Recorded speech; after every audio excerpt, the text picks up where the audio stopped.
Tiens, ça faisait longtemps, le Covid qui se réveille doucement depuis la rentrée. 40 000 nouveaux cas par jour, un chiffre qui a doublé en une semaine, assez pour dessiner les contours d'une 8e vague, sauf si l'on arrive à limiter la progression du virus. Et c'est ce que permettrait le nouveau vaccin élaboré par l'INRAE. L'Institut de recherche vient de mettre au point un spray nasal. Oui, une trouvaille qui agit directement sur la transmission du virus et pas seulement sur les cas graves. Et c'est ça qui change tout. Alors pourquoi un pchit dans le nez plutôt qu'une piqûre dans le bras? Les explications de Yasmina Katou. Imaginez un portail protecteur au fond du nez qui est la porte d'entrée principale des virus. Dès l'arrivée du Covid dans les fosses nasales, ce portail se referme pour empêcher le virus de nous infecter. C'est grâce à une protéine que tout le système de transmission est bloqué, explique Nicolas Meunier, l'un des responsables de l'étude à l'INRAE. Un des moyens, c'est d'utiliser des protéines alpha-REP.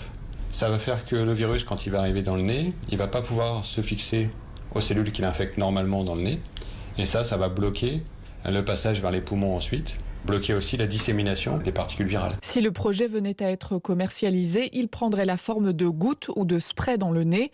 Autre avantage, cette technologie pourrait s'adapter à n'importe quel virus. S'il y a une autre forme de pandémie ou autre, on s'y prendra cette fois plus en avance. Cette technologie-là, elle pourrait être mise au service, puisque les protéines qu'on a produites, elles peuvent avoir des formes très différentes contre un autre virus. Avant d'espérer pouvoir retrouver cette technologie dans les pharmacies, des essais cliniques doivent maintenant être menés sur l'homme. Yasmina Katou.